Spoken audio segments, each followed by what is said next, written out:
नमस्कार। जागो पंच में आप सभी का बहुत बहुत स्वागत। जागो पंच लगातार आपके लिए ला रहा है सच्ची रामायण की सीरीज, और इस सीरीज में आज हम चर्चा करेंगे सीता के चरित्र के बारे में, सीता के रहन सहन के बारे में, और वह रावण से किस प्रकार का व्यवहार करती थी या रावण उससे किस प्रकार का व्यवहार करता था। इस संदर्भ में ये एपिसोड लेके हम आपके सामने प्रस्तुत हैं। तो यहाँ पे सबसे बड़ी चर्चा है कि हमारा समाज, चर्चा का जो विषय है, हमारा समाज आज शिक्षित होते हुए भी अशिक्षित बना हुआ है, क्योंकि वह शिक्षित होने का मतलब केवल रोजी रोटी तक ही लेता है, जिसके कारण आज हमारे समाज में पाखंड और अंधविश्वास जोरों पर बढ़ता जा रहा है। जो महिलाएं शिक्षित हैं, बीए एमए करके पूर्ण अच्छा शिक्षा प्राप्त की है, वो भी टीवी सीरियलों के पाखंड और परोसे हुए पाखंड और अंधविश्वास में उलझकर रह जा रही हैं। इसका कारण है कि वो इन पुस्तकों उनके पास कोई भी ऐसी पुस्तक नहीं है जिसमें इन अंधविश्वासों और पाखंडों को खोलती हुई कोई कहानी हो या वो सच्चाई हो। तो आज इस एपिसोड के माध्यम से मैं लेके आया हूं सच्ची रामायण, जो वाल्मीकि ने लिखा था कि वास्तविक चरित्र जो रामायण में था वो वास्तविक चरित्र उन्होंने यहां पर प्रस्तुत किया।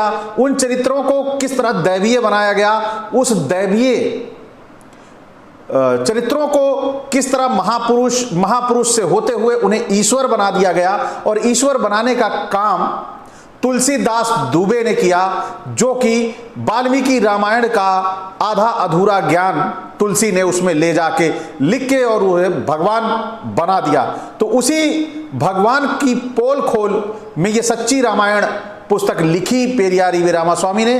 तो समय ना गंवाते हुए मैं सबसे पहले यही कहूँगा कि आइए मैं पुस्तक को पढ़ता हूँ और आप पुस्तक को देखिए और सुनिए। सीता अपने को युवती बताकर रावण से अवस्था छिपाती थी।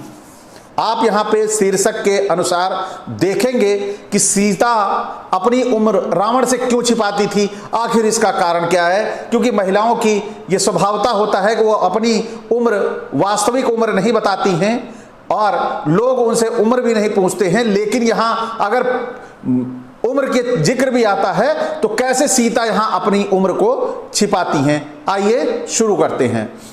खाना परोस चुकने के पश्चात सीता रावण से बातें किया करती थी कि मैं जनक की पुत्री और राम की स्त्री हूं।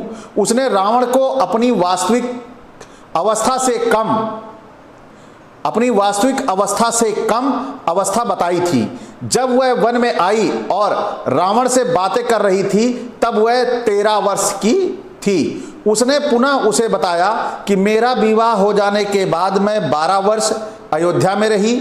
उसने पुनः कहा कि जब मैं वनवास आई तब मैं 18 वर्ष की थी, और यह कैसी अनुकूलता है। वह अपने विवाह के पश्चात 12 वर्ष अयोध्या में रही। उसके शब्दों के अनुसार पूर्ण यौवनावस्था को प्राप्त हो चुकने के कई वर्षों के बाद तक कुंवारी दशा में वह अपने पिता के घर रही, किंतु रावण के सम्मुख जो कुछ उसने कहा उसके अनुसार उसका विवाह 6वें वर्ष में हो गया होगा।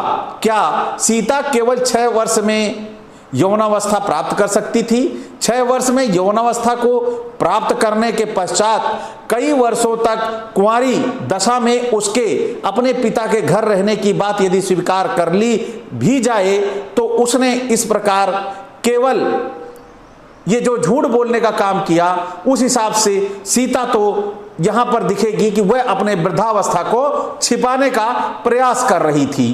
तो आगे आप समझ सकते हैं कोई महिला अगर अपनी उम्र छिपा रही है तो उसका क्या कारण हो सकता है। तो आइए ये जो कारण है ये आप सब समाज में ढूंढिए, लेकिन उम्र छुपाई जा रही है तो निश्चित तौर पर कोई ऐसा संयोग बन रहा है कि जिससे रावण उसे वो सम्मान और वह दर्जा दे सके जो एक युवा और युवती को दिया जाता है, उसे वृद्धा न समझे रावण, उसके प्रति कुछ आकर्षण हो, इसलिए शायद उम्र को यहां छिपाया जा रहा है।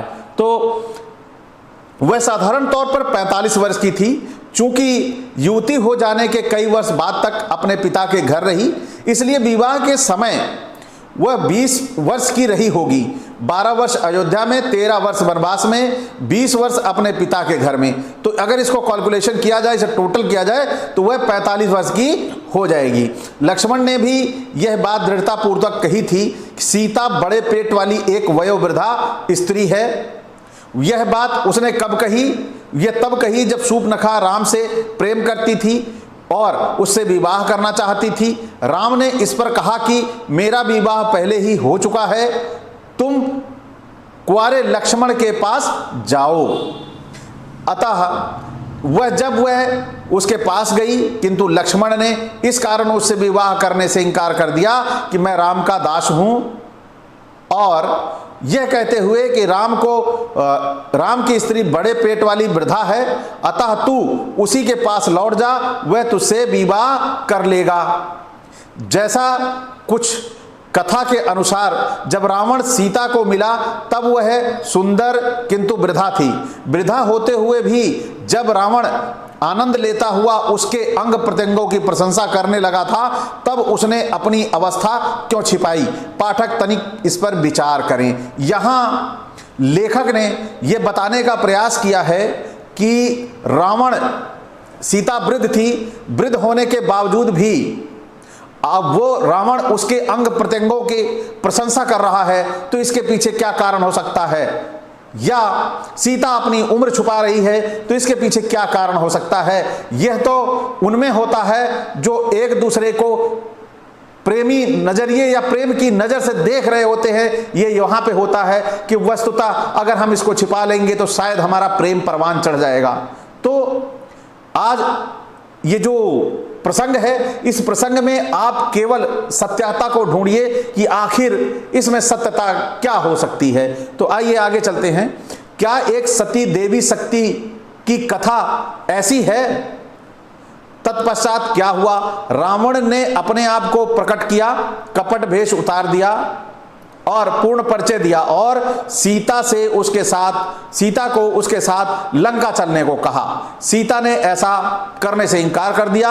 रावण ने क्षण भर में एक हाथ से उसके बाल पकड़े और दूसरे हाथ से उसकी जंघा को पकड़ा और उठाकर अपनी जांघों पर बैठा कर ले गया। वह चिल्लाती है, इस प्रकार कथा चलती है। तो आप यहां पर गौर करिए, रावण उसे उठाता है और अपनी जंघा पे बैठाता है और उठा के लेके चला जाता है। तो ये प्रसंग आप आगे आने वाला है, इसलिए इस प्रसंग को मैं आपको रिपीट कर रहा हूं कि आगे इस प्रसंग की चर्चा है। तो आप इस प्रसंग को याद करें कि रावण यहां पे उठा के अपनी जंघा पे बैठा लेता है। इसको आप अपने दिमाग पे या किसी नोट कर ले कि इस प्रसंग का आगे क्या काम है। यही बहुत महत्वपूर्ण है। तो आइए चलते हैं। मेरा भौतिक शरीर कहीं किंतु मन तुम्हारे साथ, ये किस शीर्षक को बताता है? यहां पर यह ऐसा क्यों कहा गया? तो आइए उसे हम पढ़कर आपको बताते हैं। द्वितीय ध्यान देने वाली बात यह है, रावण को 2 श्राप दिए गए थे। प्रथम यह कि यदि वह किसी स्त्री को बिना उसकी आज्ञा के छुएगा तो वह भस्म हो जाएगा। द्वितीय कि वह कि उसके हृदय में किसी स्त्री के प्रति कुविचार उत्पन्न होते ही उसके सिर के सहस्त्र टुकड़े हो जाएंगे। अब आप यहां पर गौर करिए, सीता को जब उठाया था जंघा में हाथ लगा के, बाल पकड़ के, तो क्या वो विचार कुत्सित विचार नहीं थे? या जब वहां पर सीता की इच्छा के विरुद्ध सीता को उठाया था तो रावण आखिर जीवित कैसे रहा? यह प्रसंग याद आपको दिलवाएगा। अभी मैंने बोला था कि आप इसे याद रखिए कि आपके काम आएगा, आगे चल के आप इसकी सत्यता को जांच और परख सकेंगे। यहां पर ईश्वर का दिया हुआ वरदान, जैसे आपने देखा है इनकी पौराणिक कथाओं में, फेल हो जाता है। कैसे? होलिका को श्राप दिया था कि वह आग में नहीं जलेगी, लेकिन वह आग में जल जाती है। और आप यहां पे आगे देखिए, रावण को श्राप मिला है और वो श्राप निष्क्रिय हो जाता है। तो इसका मतलब यह है कि यहां ईश्वर की इच्छा थी कि वो सीता को ले जाए और मौज मस्ती करे। क्या ईश्वर होता तो ऐसा चाहता या करता? आप इस बात को गौर करिए और नोट करिए कि आखिर ये जो राम कथा लिखी गई है, ये रामायण की कथा लिखी गई है, ये कोरी कल्पना है और यह केवल उस समाज को मौज लेने के लिए, आनंदित होने के लिए ये कहानी मात्र है। तो आइए आगे चलते हैं। इन श्रापों, पीछे तमिलनाडु का कवि कंबा लिखता है, रावण सीता को बिना अपने हाथों से स्पर्श किए जिस स्थान पर वह खड़ी थी उस स्थान सहित उसे ले गया। इन श्रापों के प्रमाण स्वरूप द्वितीय श्लोक में कहा गया है, रावण वास्तविक सीता को नहीं ले गया था, अपितु वह उसकी मायावी प्रतिमा मात्र ले गया था। किंतु वाल्मीकि की मौलिक पुस्तक में स्पष्ट वर्णन है कि रावण सीता को अपनी गोद में दबाए हुए उसके शरीर को पूर्णतः स्पर्श करते हुए ले गया। यदि इन श्रापों में कोई शक्ति होती तो सीता को ले जाते हुए रावण का शरीर मिट्टी का और सिर मिट्टी का हो जाता, किंतु इस प्रकार की कोई घटना नहीं होती। तो इस प्रकार की घटना क्यों नहीं होती? क्या वो श्राप जो मिले हुए थे, जो श्राप, वो विफल हो गए, या रावण कोई नेक काम कर रहा था, वहां पर वो श्राप काम नहीं किया? तो आप इस पर गौर करिए। ये कहानी वास्तविक आपके ज्ञान चक्षु खोलने के लिए लिखी गई है, तो आप इसे उसी तरह इस्तेमाल करिए कि आप इस कहानी को सुनने के बाद अंधविश्वासी और पाखंडी न रह जाएं, क्योंकि ये सत्यता है। ये सत्यता है कि ये पुस्तक पूरी तरह मौज लेने के लिए, मनोरंजन करने के लिए लिखी गई थी और यहाँ पे इसकी सत्यता पेरियार जी ने बयां की है। वो एक एक बिंदु आपको जो समझा रहे हैं, बता रहे हैं, उसे आप समझने का प्रयास करिए। तो हम अब आगे चलते हैं। वह लंका में सुरक्षित पहुंच गया था। वहां पहुंचकर उसने सीता को अपने महल के चारों ओर घुमाया। देखिए अब यहाँ पे घुमा रहा है, आखिर क्यों घुमा रहा है? वहां भी रावण के प्रति कोई दुर्घटना ना हुई। तब यहां पर श्राप का क्या अर्थ है? कलकत्ता विश्वविद्यालय के सदस्य तथा बंगाली इतिहासकार के अनुसंधान के प्रतिष्ठित विद्यार्थी राय साहब दिनेश चंद्र सेन BA इस बात पर यह लिखते हैं कि मेरा यह निर्णय है कि इस बात में कोई सत्यता नहीं है कि रावण सीता को बलात् हर ले गया। मेरे इस निर्णय पर कट्टर हिंदू धर्मावलंबी व्यक्ति क्रोध से भड़क जाते हैं, किंतु इस पर मैं अपने दृष्टिकोण परिवर्तित नहीं कर सकता। यदि पाठक इस पुराण अर्थात रामायण की साहित्यिक सुंदरता का पर्दा हटा दें तो उसमें देखने को ढांचा मात्र रह जाएगा। आखिर वो ढांचा मात्र क्यों रह जाएगा, ये आप समझने का प्रयास करिए, क्योंकि इसमें से कहानियों में जो मजेदार पहलू हैं, वो मजेदार पहलू क्या हैं जिनसे आप समझ सकते हो कि ये कहानी वाकई ही बहुत रोचक और मनोरंजक है, लेकिन इसका दैवीय अलौकिक शक्तियों से कोई नाता नहीं है। तो इसमें लंका में सीता सहित बैठे हुए रावण ने उससे कहा, सीते लज्जा न करो, हमारा तथा तुम्हारा मिलन दैवी योजनानुसार है। इसका स्वागत संपूर्ण ऋषि और मुनि करेंगे। इस पर सीता ने उत्तर दिया कि तुम मेरे शरीर को यथेष्ट भोग सकते हो, मुझे अपने शरीर की चिंता नहीं। आखिर यह परमिशन देने की क्या जरूरत थी? मना भी कर सकती थी सीता कि आप मुझे छुएंगे नहीं, मुझे हाथ नहीं लगाएंगे, ये बोल सकती थी। लेकिन यहां पे सीता क्या कह रही हैं कि तुम मेरे शरीर को अपनी इच्छा के अनुसार भोग लो, क्योंकि मुझे अपने शरीर की कोई चिंता नहीं है। आगे चलते हैं। रावण को मारकर सीता सहित लौटे हुए राम ने सीता से पूछा कि तुम रावण के संरक्षण में बहुत दिनों तक रही हो, उसने बिना तुम्हें स्पर्श किए तुम्हें बिना तुम्हारे साथ संभोग किए तुम्हें कैसे छोड़ा होगा। सीता ने उत्तर दिया, मैं क्या कर सकती थी प्रभु, मैं एकाकी थी, दूसरे मैं अबला थी, वह शक्तिशाली है, मेरे स्वेच्छानुसार कोई काम नहीं हुआ, मेरे शरीर के सिवाय मेरा मन तुम्हारे साथ था और रहेगा प्रभु, शरीर तो कोई भी ले जाए। अब यहां पर सीता के ही बातों को गौर करिए। एक जगह सीता कह रही है कि वो रावण को रोक भी नहीं रही, तुम भोग लो, मेरा शरीर जितना भोगना चाहते हो भोग लो। और राम से क्या कह रही है कि प्रभु शरीर मेरा वहां था, मैं अबला थी, निर्बला थी, असहाय थी, कमजोर थी, वो शक्तिशाली था। लेकिन प्रभु कुछ भी हो, कुछ भी हो, ये मन तो आपके पास था। आप सभी इस पे गौर करिए, ये कहानी क्या बता रही है, कहना क्या चाहती है, और ये तुलसी आपको क्या परोसा है। उसने कोई यथार्थ बात नहीं बताई कि वहां पर क्या घटना हुई। तो इन सब चीजों को आप बड़े गौर से सुनिए। वह बगले झांक रही थी और उत्तर दिया, मेरा अपने शरीर पर कोई अधिकार न रह गया था, किंतु मैं अपने मन की पवित्रता के संबंध में तुम्हें विश्वास दिला सकती हूं। इन सुसज्जित शब्दों के साथ उसने उत्तर दिया। अंत में अयोध्या आ जाने पर राम ने सीता से उसकी पूर्ण पवित्रता की शपथ करने को कहा। उसने ऐसा नहीं किया, किंतु वह पृथ्वी में समाकर आलोप हो गई।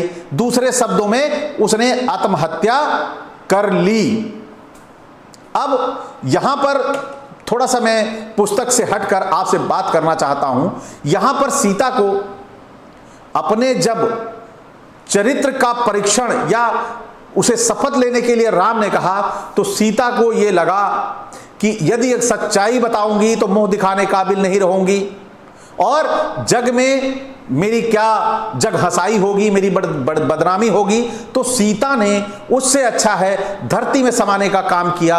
यानी धरती में समाने का काम कोई नहीं कर सकता। धरती में एक ही तरह से समाया जा सकता है। एक तो समाया जा सकता है आपको खोद के नीचे जमीन में गाड़ दिया जाए, तब आप समा सकते हैं। दूसरा, या तो जब आपको मार दिया जाए, आप आत्महत्या करके भी धरती में नहीं समा सकते, वो लोग आपको समाएंगे। और ये या तो आपको कोई दैवीय शक्ति आए जो पाताल लोक का राजा बना दे, जैसे ये कहते हैं पाताल लोक का उसे राजा बना दिया। तो वो पाताल लोक का राजा का मतलब यही है कि उसे खोद के नीचे दफना दिया। तो अब आप नीचे के राजा हो गए, ना कभी लड़ाई होगी, ना दंगा होगा, ना कोई उपद्रव होगा।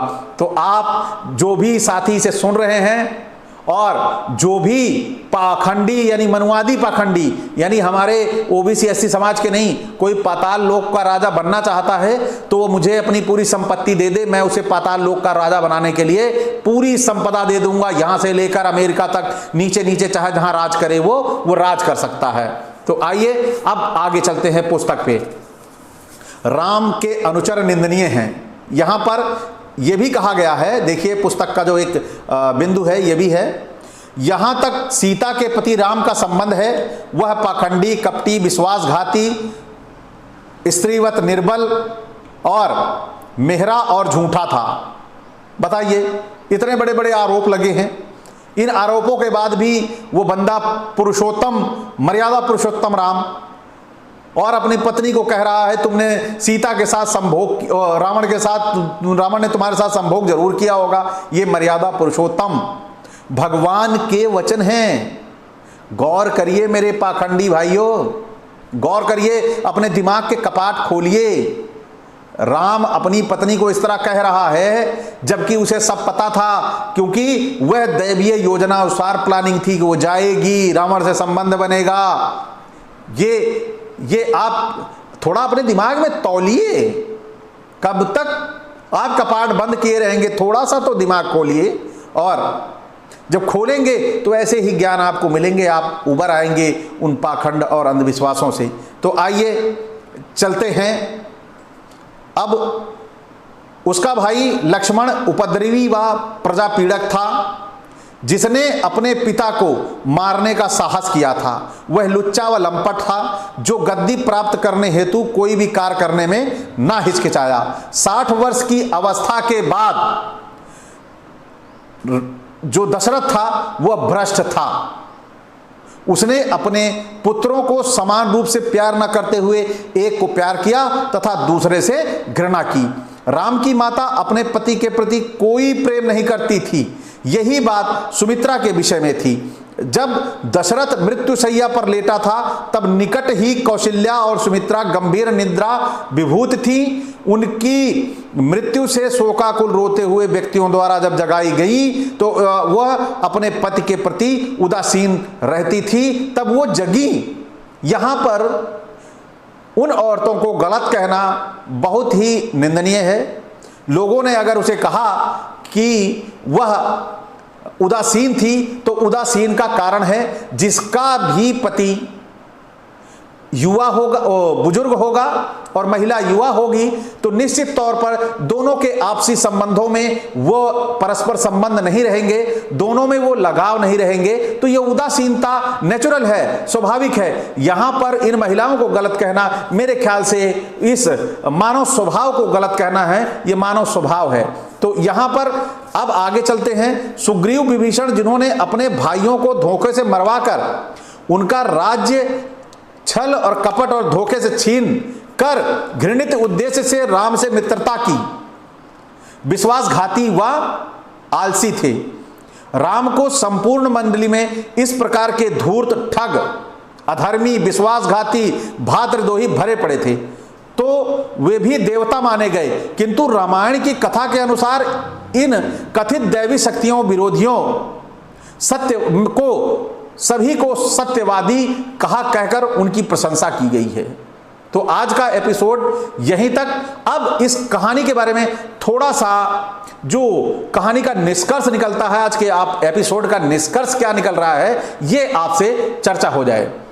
तो यहां पर जब सीता ने रावण से कहा कि आप मेरे शरीर को भोग सकते हैं, तो ये पहला बिंदु आपके सामने निकल के आता है कि सीता वहां रोक भी सकती थी, वहां पर मना भी कर सकती थी कि इस संदर्भ में आप मुझे, तब मैं आपके साथ सहर्ष तैयार हूं जिस दिन आप राम को हरा दोगे या मार दोगे युद्ध में, यह भी कह सकती थी। या यहां पर सीता यह भी कर सकती थी, जो वहां पर सीता धरती में समा गई थी वहां वही सीता यहां धरती में समा जाती कि पर पुरुष के आलिंगन से बचने के लिए और ये आरोप ना लगते उसके लिए। लेकिन आप यहां देखा होगा ये कोई दैवीय शक्ति नहीं थी, एक कहानी मात्र थी। और इस कहानी में सबसे बड़ी बात तो यह है कि इस कहानी में चरित्रहीनता कूट कूट कर भरी हुई है, जो जिसका कोई भी शीर्षक, इसका मतलब कोई भी हीरो, चाहे नायक हो चाहे खलनायक हो, वह स्त्री को पूरी कहानी में भोग्या ही समझता आ रहा हो, चाहे वो रावण हो, चाहे वो राम हो, चाहे वो लक्ष्मण हो, और चाहे वो राम का बाप ही क्यों ना हो। तो आपको मेरा यही कहना होगा कि आप लोग केवल एक चीज पर ध्यान रखिए कि आप लोग शिक्षित हो गए हैं, तो शिक्षित होने का मतलब यह नहीं कि आप अपना पेट पालें। आप पढ़े लिखे हैं तो आप, इसका मतलब नहीं कि आप पढ़े लिखे हैं, नौकरी पा ली है तो आप बुद्धिमान हैं। आप बुद्धिमान कतई नहीं है कि आपने नौकरी पा ली है, लेकिन आप बुद्धिमान उस समय हो जाते हैं जब आप सच्चाई का ज्ञान हो जाता है। आप अपनी शिक्षा का उपयोग वहां तक करते हैं कि आपके सामने क्या सही आ रहा है और क्या गलत आ रहा है। इन सब चीजों का जिस दिन आप मूल्यांकन कर लेते हैं तो वास्तविक रूप से शिक्षित तभी आप हैं। तो हमारा जो ओबीसी और एससी समाज है, आज इनके वास्तविक शिक्षित होने का समय आ रहा है। अब जरूरत है हो जाएं हम शिक्षित, क्योंकि सत्ता में मनवादी आपकी गुलामी की तैयारी कर रहे हैं। तो जो हमारे बचपन में माँ बाप ने सिखाया था, पढ़ोगे लिखोगे तो होगे नवाब, खेलोगे कूदोगे तो होगे खराब। तो ये जो खराब होने वाली स्थिति है वो पहले थी, लेकिन अब आपसे विनम्र आग्रह है, निवेदन है कि आप पढ़े लिखे हैं, तो मैं जो बोल रहा हूं आप उस पर विश्वास ना करिए। आप विश्वास अपनी आंखों पर करिए, आप भी पढ़े लिखे हैं। तो जो पुस्तकें मैं बोल रहा हूं उन पुस्तकों को आप मंगवाकर उनका अध्ययन करके आप स्वतः निष्कर्ष निकालो कि वाल्मीकि ने वास्तविक रूप से लिखा था कि रावण अपनी जांघों पर बैठाकर सीता को लेके आया था। तो यहां पर सीता का एक रामायण में दिखाया गया है एक तिनका उस समय क्यों नहीं काम किया जब उसने अपनी जांघ पे बैठा के यहां तक की यात्रा की थी, लंका तक की। तो आप सभी बुद्धिमान हैं, तो निश्चित तौर पर तथ्यपरक पुस्तकों का अध्ययन करेंगे, और तथ्यपरक पुस्तकों का जब आप अध्ययन करेंगे तो आपके ज्ञान चक्षु और आपका विवेक स्वतः निर्णय ले लेगा कि हमें इस पाखंड और अंधविश्वास को जड़ से खत्म करने के लिए आज लग जाना चाहिए। तो आप सभी साथियों से एक विशेष आग्रह जो मैं हर वीडियो में आखिरी में करता हूं, वो आग्रह है आप सभी पाखंड और अंधविश्वास को यदि खत्म करना चाहते हैं, समाप्त करना चाहते हैं, तो सबसे पहले आप चैनल को सब्सक्राइब करें और लाइक करें, और इस कहानी के विषय में क्या आपको कहानी ये कैसे लगी, क्या राम वास्तविक ये था, क्या सीता वास्तविक रूप से रावण से संबंध बनाना चाहती थी, या दोनों का पहले का आपसी परस्पर प्रेम था और रावण इसे उठा के ले जाना चाहता था, ऐसे आप यहां पर कमेंट भी कर सकते हैं। आप कमेंट करेंगे तो मुझे बहुत अच्छा लगेगा, और मैं चाहूंगा कि आपको ये कहानी और ये जो मैं बता रहा हूं ये वास्तविकता आपको बहुत पसंद आ रही है। तो आप सभी इसे शेयर करें, जिससे मैं आपकी इस जिज्ञासा को पूरा करने का भरसक प्रयास करूंगा। तो आप सभी साथियों से विदा। नमो बुद्धाय। जय हिंद जी।